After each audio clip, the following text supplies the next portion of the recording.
I came home to find my wife collapsed on the floor, barely able to breathe.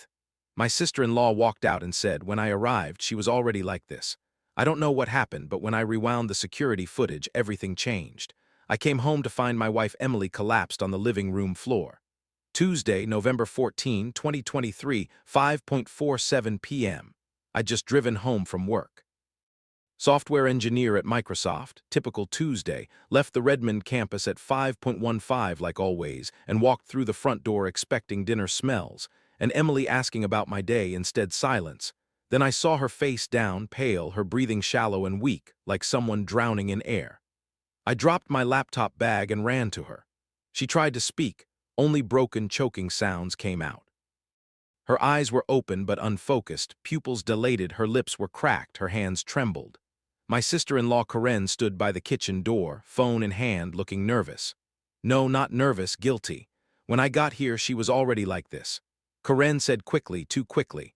I don't know what happened, I just arrived maybe 5 minutes ago and found her on the floor. I was about to call 911, something in her voice sounded rehearsed, mechanical, like she'd practiced the words. What do you mean you just got here? My hands shook as I checked Emily's pulse, rapid, thready. I came by for lunch like we planned, but when I walked in, she was like this. Lunch was 6 hours ago, Karen, she blinked. I meant I came by after lunch, around 5, to check on her. I knelt beside Emily, cradling her head. Honey, what happened? She tried to speak, her mouth moved, but only a weak moan came out. Her eyes locked onto mine, filled with terror. She looked at Karen, then back at me, and I saw something I'd never seen in my wife's face before. Pure fear. I grabbed my phone and dialed 911. Behind me, Karen paced, talking nonstop about traffic on I-5, about the weather, about a sale at Nordstrom, anything but what mattered. Sir, what's your emergency? My wife, she's collapsed, can't speak, breathing shallow, something's wrong. The dispatcher stayed on the line, asked questions, kept me calm while Karen's voice droned on in the background, like white noise designed to distract me. The paramedics arrived at 6:03 p.m., two of them, Martinez and Chen, according to their name patches. They moved fast, professional, checking Emily's vitals while asking questions. When did you last see your wife? This morning I left for work at 8, she was fine. Recovering from gallbladder surgery last week, but fine. Who's been with her today? I looked at Karen, she stepped forward, hand on her chest. I stopped by around lunchtime to check on her. She seemed okay then, I left around 1. When I came back at 5, I found her like this. Martinez glanced at Karen, then back at me. A dark, knowing look passed between him and his partner. They loaded Emily onto a stretcher, severe dehydration, low blood pressure, signs of extreme stress, possible shock. We're taking her to Overlake Medical Center, Martinez said. You can follow us. I grabbed my keys. Karen touched my arm. I'll come with you. No, the word came out harder than I intended. I'll meet you there. Let me tell you about Karen, Emily's older sister by 3 years, 42 years old, divorced twice, no kids, worked in sales or said she did. Her employment situation was always vague. She'd been between jobs for 8 months. Emily and I had been married for 6 years. We'd helped Karen through both divorces. Let her stay with us for 3 months after the second one, lent her $8,000 when she needed to get back on her feet. She never paid us back. Emily never asked for it back. She's my sister, Emily would say. Family helps family. Emily was kind, trusting. Believed people were fundamentally good. I was more skeptical, but Karen was Emily's sister and Emily loved her. So I tolerated the boundary violations, the constant need for help, the way she'd show up unannounced and stay for hours. 2 weeks ago, Emily had emergency gallbladder surgery, laparoscopic cholecystectomy. She came home the next day but was supposed to rest for 2 weeks. No heavy lifting, no stress, just recovery. Karen had volunteered to check on her during the day while I was at work. I'm not doing anything anyway, she'd said. Let me help. Emily was grateful. I was wary, but what could I say? She's your sister, she wants to help. Now Emily was in an ambulance and Karen's story didn't make sense. At Overlake Medical Center, they took Emily straight to the ER. I sat in the waiting room, hands shaking, trying to process what I'd seen. Emily's terror, Karen's rehearsed explanation. The way Karen had been pacing, talking about nothing, filling the silence with meaningless words. A nurse appeared. Mr. Mitchell, you can see your wife now. Emily was in a bed, IV in her arm, oxygen cannula under her nose. Her eyes were closed, but she squeezed my hand when I touched her. I'm here, sweetheart, I'm here. Tears streamed down her face, still no words. Dr. Patricia Wong, ER physician. 15 years at Overlake according to her credentials, came in with a tablet. Mr. Mitchell, your wife is stable. Severely dehydrated, yes, but that's treatable. What concerns me is the psychological presentation. What do you mean? She's in shock, acute psychological trauma. Her cortisol levels are extremely elevated. Her blood pressure spiked when we mentioned calling family members. This isn't just physical. Has something happened at home? I thought about Karen, her nervous energy, her rushed explanation. The way Emily flinched when Karen came near. I don't know, I said, but I'm going to find out. Doctor. Wong studied me. Mr. Mitchell, I'm required to ask, is your wife safe at home? Yes, absolutely. I would never. I'm not asking about you. I'm asking about anyone with access to your home. The implication hit me like cold water. I went home at 8:34 p.m. Karen's car, a white Honda Accord, was still in my driveway. She was inside. Cleaning up, she said when I walked in. I watched her move through my house like she owned it. Opening drawers in the kitchen, checking papers on the counter, running her hand along the mantel. You can go home now, I told her. I'd rather stay until we know Emily's okay. She smiled. That fake sweet smile I'd seen 1,000 times. I'm worried about her. She's stable. You can go. Are you sure? I could stay the night. Help out. Her insistence made my skin crawl. No, thank you, but no. She left at 8:52 p.m. I watched from the window as she drove away. Then I went straight to the garage. We'd installed a security camera system 2 years ago. Ring cameras, 4 of them, kitchen, living room, front door, cloud storage, motion activated. I pulled up the app on my phone, selected today's footage. Everything looked normal until 12:04 p.m. Karen arrived. She and Emily talked in the kitchen. Emily smiled. They hugged. Then at 12:47 p.m., the kitchen camera showed Emily and Karen sitting at the table. Papers spread out. Emily shaking her head. At 1:23 p.m., the footage jumped, just jumped. 1 second Emily was at the table. The next second it was 2:01 p.m. and the kitchen was empty, 38 minutes missing. My blood went cold. I fast-forwarded. At 4:47 p.m. Emily appeared on the living room camera, on the floor, holding her arm. Moving slowly like someone drugged. Karen walked past at 4:53 p.m. Fixing her hair, breathing heavily, she looked at Emily, then at the camera, her expression. I'll never forget it, not guilt, not concern, calculation. She walked out of frame. Someone had deleted 38 minutes of footage. My hands shook so badly, I almost dropped the phone. I checked the other cameras. Same thing. Missing footage from 1:23 p.m. to 2:01 p.m. on all 4 cameras. But Karen didn't know about the backup system. 3 years ago, before we installed Ring, I'd set up an old Nest camera in the hallway, hidden behind a plant. I'd forgotten about it. Emily had forgotten about it. But it was still recording, still uploading to Google's servers. I logged into the old Nest account, held my breath while the footage loaded. The angle was bad. The hallway pointed toward the kitchen at an angle, but it was there. I watched Karen enter the kitchen at 12:04 p.m. Watched Emily greet her with a hug. Watched them sit at the table. Then at 12:47 p.m. I watched everything change. Karen pulled out papers, pushed them toward Emily. Emily shook her head, pushed them back. Karen stood, grabbed Emily's arm, hard. Emily tried to pull away. Karen yanked her up, shoved her against the counter. Emily fell. Karen leaned down. Said something I couldn't hear through the camera. Then she forced Emily's hand onto the papers on the table, held it there. Emily was crying, shaking her head. Karen released her. Emily slumped into the chair, holding her arm. Karen gathered the papers, straightened her clothes, took out her phone and started crying, practicing. Then she wiped her face and composed herself. She looked directly at the Ring camera in the kitchen. Took out her phone, did something. The Ring camera's light went off. She'd used the app to delete the footage. Then she sat on the couch for 3 hours, just sat there, occasionally checking on Emily, watching her deteriorate. At 4:47 p.m. she stood, fixed her hair, checked her makeup in her phone camera, and waited. She was waiting for me to come home. I replayed the footage 5 times, saved it to 3 different drives. Downloaded it to my phone. Emailed it to myself, my wife's sister, the woman we'd trusted, who Emily had helped through 2 divorces, who we'd lent money to. She'd assaulted Emily, forced her to sign something, then waited for her to get worse before calling for help. No, she hadn't called for help, I had. I called Marcus Reeves at 9:47 p.m., our lawyer, estate planning, family law, 23 years practicing in Bellevue. I'd used him for our will and house purchase. Marcus, I need you tomorrow morning, early.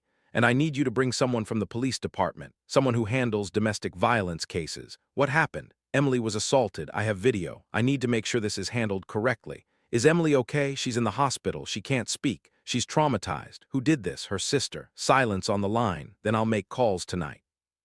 We'll be there at 8 a.m. I didn't sleep. Sat at the hospital with Emily all night. She drifted in and out of consciousness. Sometimes she'd squeeze my hand, sometimes she'd cry, but she couldn't talk. Dr. Wang came by at 2:14 a.m. during her rounds. Any change? No, she's scared, can't speak, just broken. Dr. Wang sat down. Mr. Mitchell, I've seen this before, this level of trauma. It's not from a fall or an accident. This is psychological. Someone hurt her, scared her so badly that her body shut down. I know who did it. Do you have proof? I pulled out my phone, showed her 30 seconds of the nest footage. Karen grabbing Emily, forcing her hand onto the papers. Dr. Wang's face went hard. That's assault. You need to report this. I'm meeting with the detective in the morning. Good. Because whatever happened to your wife, it was deliberate. And whoever did it knew exactly what they were doing. Wednesday, November 15th, 8:03 a.m. Marcus arrived with Detective Lisa Warren, Domestic Violence Unit. Seattle PD, 26 years on the force, gray hair, sharp eyes, the look of someone who'd seen every variation of family cruelty. We met in a private room at the hospital. Mr. Mitchell walked me through everything. I did, coming home, finding Emily, Karen's story, the deleted footage. The hidden camera, do you have the footage? I handed her a USB drive. 3 hours of continuous recording shows the assault, shows her deleting the ring footage, shows her waiting for me to come home. Detective Warren plugged the drive into her laptop, watched in silence. When it finished, she looked at Marcus. This is felony assault, coercion, possibly elder abuse if there's a vulnerability factor. Emily just had surgery. I said she's vulnerable, on pain medication. Karen knew that. Then this is aggravated. What were the papers she forced Emily to sign? I don't know, I haven't seen them. We need to find out. Mr. Mitchell, do you have access to Emily's bank accounts, property records? Yes, we're joint on everything. Check them now. I pulled out my phone, logged into our bank account, our savings account. $47,300 as of Monday, November 13th. Now showed $3,200. $40, $100 transferred out yesterday. November 14th, 1:47 p.m. to an account registered to Karen Diane Mitchell. She stole $44,000, I whispered. Marcus leaned over, checked the property records. I logged into King County's property database. Our house purchased 2018 valued at $680,000, had a new entry dated yesterday. Notice of transfer. Partial interest transfer to Karen Diane Mitchell, 25% ownership stake. She took a quarter of our house. Detective Warren's expression was ice. She forced Emily to sign financial documents. That's fraud, coercion, theft, and assault. Mr. Mitchell, I need to speak with your wife. Is she able to communicate? She hasn't spoken since yesterday. Let's try. Emily was awake when we entered her room, groggy but alert. She saw Detective Warren's badge and started crying. Mrs. Mitchell, Detective Warren said gently, I'm Detective Warren. I need to ask you some questions. If you can't speak, just nod or shake your head, okay? Emily nodded. Did your sister Karen hurt you yesterday? Nod. Did she force you to sign papers? Nod. Tears streaming now. Did she threaten you? Nod. Did she tell you not to tell anyone? Nod. Can you write down what she said? Detective Warren handed Emily a notepad. Emily's hands shook. She wrote slowly. Letters shaky. She said if I told anyone, she'd say I was crazy from the medication. That nobody would believe me. That I'd lose everything. More writing. She said I owed her, that I'd had everything my whole life. And she'd had nothing. That it was my turn to help her. She grabbed my arm, twisted it, pushed me, made me sign, said if I didn't sign, she'd hurt me worse. Emily's hand fell. She was crying too hard to write more. Detective Warren photographed the note. Mrs. Mitchell, this is evidence. You were coerced under duress. Those signatures aren't valid, and your sister committed multiple felonies. Emily looked at me, mouthed, I'm sorry. For what? She gestured to the note. Wrote, I should have fought back. No, I took her hand. You survived. That's what matters. Detective Warren made calls. By 10:34 a.m. she had warrants. Arrest warrant for Karen. Search warrant for her apartment. Seize your order for the stolen funds. Where would your sister be right now? Detective Warren asked, probably at her apartment in Kirkland. Or wait, I pulled out my phone, checked Find My Friends. Emily and Karen shared locations. Emily had set it up years ago for safety. Karen's location showed Emerald Downs, the horse racing track in Auburn. She's gambling, I said. Detective Warren smiled, not friendly. Predatory, even better, public place. Let's go. We arrived at Emerald Downs at 11:18 a.m. Karen was in the grandstand, VIP section. Expensive clothes, champagne, laughing with friends. She saw us coming and her face went white. Karen Mitchell. Detective Warren held up her badge. Seattle PD. I need you to come with me. What? Why? I haven't done anything. You're under arrest for assault, coercion, theft, and fraud. Karen's champagne glass slipped from her hand, shattered on the ground. This is insane. I haven't. I was helping my sister. You assaulted your sister, forced her to sign over money and property. We have video. What video? Detective Warren pulled out her phone, played 10 seconds of footage. Karen grabbing Emily, forcing her hand onto the papers. Karen's legs buckled. That's taken out of context. Context, I said. My voice was cold. Unfamiliar.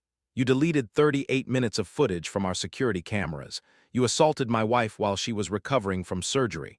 You stole $44,000. You forged documents to steal our house. I didn't forge anything. She signed under duress, while you were physically restraining her, while you threatened her. Karen looked around. Her friends were backing away. People were staring. Wait, this is a misunderstanding. She wrote down everything you did, everything you said. Detective Warren stepped forward, turn around, hands behind your back. No, wait, I want to talk to Emily. You don't get to talk to your victim. The detective cuffed her. You have the right to remain silent. Karen screamed, tried to pull away. People were recording on their phones now. Security guards appeared. This is wrong. I was helping her. She wanted me to have that money. Then why did you delete the footage? I asked quietly. She froze. Why did you spend 3 hours watching her deteriorate on the floor before I came home? Why did you practice crying on camera? I didn't. We have everything, Karen.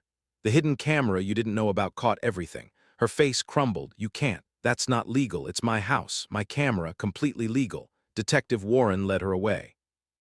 Karen looked back at me one last time, not with anger, with shock, like she couldn't believe she'd been caught.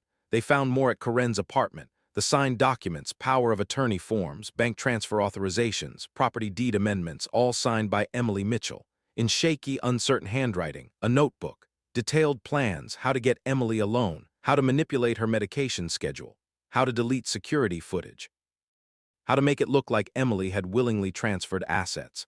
Text messages between Karen and someone named Derek. Her boyfriend I'd never heard about. Karen got the money, $44K plus the house.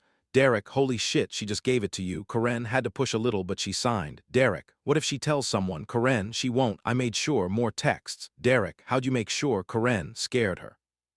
Told her nobody would believe her, that the meds would make her look crazy. You're scary sometimes. Karen, I'm practical. She's had everything her whole life. Pretty husband, nice house. I deserve some of it. Detective Warren showed me the texts at 4:47 p.m. This is premeditated. She planned this for at least 2 weeks. Started researching power of attorney laws on November 1st, the day after Emily's surgery. Exactly. She saw an opportunity, vulnerable victim, access to the house, and she took it. The charges came down the next day. Second-degree assault, theft in the first degree, over 5,000, fraud, coercion, forgery, elder abuse. Emily's post-surgical vulnerability counted. Karen's bail was set at $150,000. She couldn't make it. Emily slowly regained her voice over the next week. Speech therapist, Jennifer Park, 12 years practicing. Worked with her daily. The loss of speech was psychogenic. Jennifer explained, trauma-induced. Her brain shut down her ability to speak as a defense mechanism as she processes what happened. It'll come back. By November 22nd, Emily could speak in whispers. By December 1st, she could talk normally, but the trauma remained. Marcus helped us reverse the fraudulent transactions. The bank returned the $44,100 within 10 days. Once they saw the police report and video evidence, the property deed amendment was voided by the county recorder's office. But the damage wasn't just financial. Emily stopped trusting people, stopped answering the door, installed more cameras, triple-checked locks, jumped at unexpected sounds. She betrayed me. Emily said one night, crying in my arms, my sister, the person I helped my whole life. She hurt me, watched me suffer, and waited for me to get worse. I know, what if you hadn't come home when you did? But I did. She would have let me die. I didn't argue because the evidence suggested she was right. Karen had waited 3 hours, watching Emily deteriorate, calculating when I'd arrive, timing her discovery perfectly. If I'd been 30 minutes later, Emily might have died. The trial was February 2024, King County Superior Court, Judge Patricia Chen presiding. 17 years on the bench. Karen's lawyer, Public defender named Michael Torres, 6 years practicing, tried to argue diminished capacity, financial stress, mental health issues. The prosecutor, Amanda Wung, 10 years in the DA's office, wasn't having it, Your Honor. The defendant planned this assault for 2 weeks. She researched laws, she identified her sister's vulnerability, she prepared documents, she deleted security footage. She sent text messages about her plans to her boyfriend. This wasn't a mental health crisis. This was premeditated financial exploitation and assault. The jury saw the video, Emily's testimony, the texts, the notebook. It took them 4 hours to deliberate. Guilty, all counts. Karen was sentenced to 6 years in prison, required restitution of all legal fees, permanent restraining order, preventing contact with Emily. She didn't look at us during sentencing, just stared at her hands. 8 months later, July 2024. Emily's doing better, still has nightmares, still checks locks obsessively, but she's laughing again, trusting again. Slowly, we moved, new house, new neighborhood, new security system with backup systems and off-site storage. Karen's in Washington Corrections Center for Women in Gig Harbor. Minimum 4 years before parole eligibility. Derek, her boyfriend, was also charged as an accessory, after prosecutors found he'd helped her research the fraud. He took a plea deal, 2 years probation, last week. Emily got a letter from Karen. I found it in the trash, unopened. You didn't read it, I asked. I don't need to. Whatever she has to say doesn't matter anymore. Are you sure? Emily looked at me. She told me nobody would believe me, that I was weak, that I'd lose everything if I told the truth. But she forgot one thing. What? Emily smiled, not bitter, just free. You love me. And that means I was never alone, even when she tried to make me believe I was.